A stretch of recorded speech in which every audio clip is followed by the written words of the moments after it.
What if a private MotoGP test quietly exposed the biggest concern Yamaha has faced in years?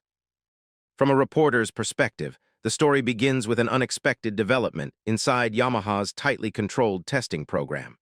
While the team has publicly emphasized progress with its next-generation MotoGP project, a discrete test involving Toprak Razgatlıoğlu has raised new questions about what's happening behind the scenes.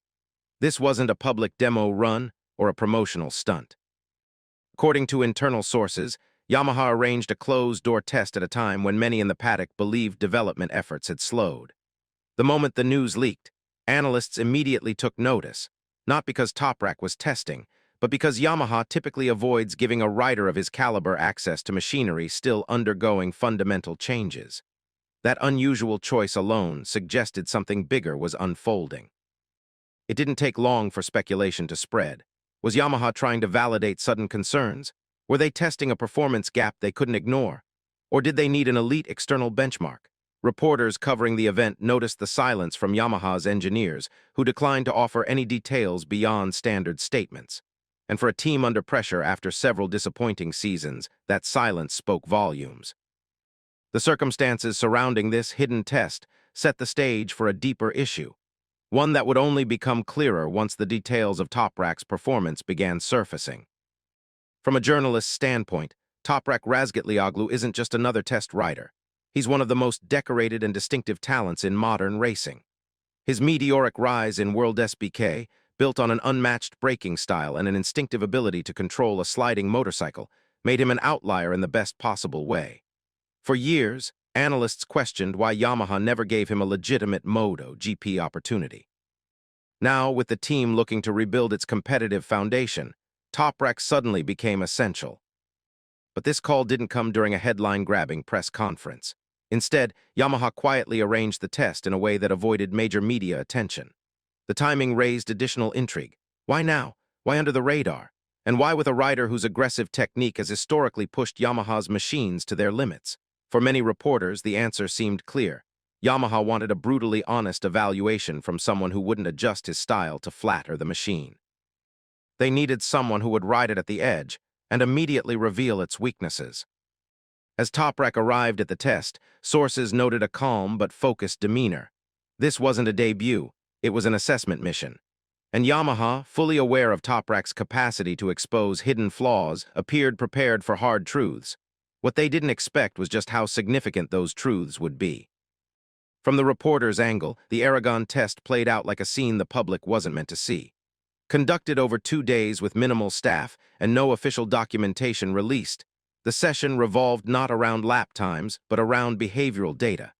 How the machine responded to Toprak's signature braking, how the tire load shifted under pressure, and how the prototype V4 engine delivered torque at corner entry. Leaked accounts indicate that Toprak shook his head multiple times during the early laps, signaling that the machine wasn't reacting as expected. Engineers, normally composed, reportedly exchanged quiet conversations as telemetry revealed inconsistencies between predicted performance and real-world behavior. For a project that Yamaha hoped would mark a turning point, this was an early red flag. The most notable aspect was Toprak's feedback style. He wasn't dramatic and he didn't exaggerate.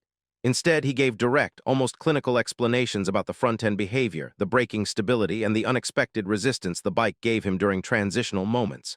Observers described his feedback as blunt but constructive, which is precisely why Yamaha brought him in. The test ended with engineers gathering around a laptop, not in celebration, but in analysis. Something wasn't aligning with expectations, and that something would soon become the central point of concern for Yamaha's 2026 MotoGP plans. In newsroom coverage, Yamaha's engine transition is one of the most consequential technical pivots the manufacturer has made in the modern MotoGP era. Abandoning its long-trusted inline-4 architecture for a V4 signaled a willingness to rebuild from the ground up, but that kind of shift comes with risks. Every major V4 manufacturer, Ducati, KTM, Aprilia, has spent years refining characteristic traits like engine braking behavior, torque delivery, and aerodynamic harmony. Yamaha is only beginning this long road. Sources familiar with the project say that early simulations appeared promising, but those numbers depend heavily on ideal conditions. real-world tests often reveal a harsher reality. Engineers were banking on the V4 to close Yamaha's deficit in acceleration and top speed, two weaknesses that have plagued them in recent seasons. But this improvement may have unintentionally compromised other critical areas, particularly front-end feel and braking stability, two elements that Toprak depends on more than most riders. For a news outlet analyzing this transition, the narrative becomes clear. Yamaha is facing the consequences of a steep learning curve. Building a V4 isn't just about horsepower. It requires understanding a completely different balance of mechanical and aerodynamic forces. And as Toprak's test demonstrated, the team's early steps may not yet be aligned with rider expectations or competitive demands. From a reporter's standpoint, this is the core of the entire story. Multiple insiders confirmed that Toprak's ability to brake harder and deeper than most riders immediately highlighted a structural issue Yamaha had been trying to verify: front-end unpredictability during aggressive deceleration. On paper, the new chassis and V4 configuration should have created a more stable platform. In practice, the bike began resisting the rider's input at the exact moment Yamaha needed control the most. Toprak reportedly noted that the bike felt hesitant at the limit, a concerning word in the MotoGP world. For a rider whose dominance is built on late braking, that hesitation represents a fundamental conflict. Engineers reviewing the data noticed uneven load patterns on the front tire, suggesting the distribution of forces under braking wasn't consistent with the design expectations. This is not a minor issue. In MotoGP, front-end stability determines rider confidence, corner entry precision, and ultimately lap time ceiling. If Yamaha cannot resolve this, the V4 project will hit a wall long before its potential can be realized. For reporters, the takeaway was clear. The test didn't create the concern, it revealed it. And Yamaha now faces a race against time to recalibrate a machine that must be competitive by 2026.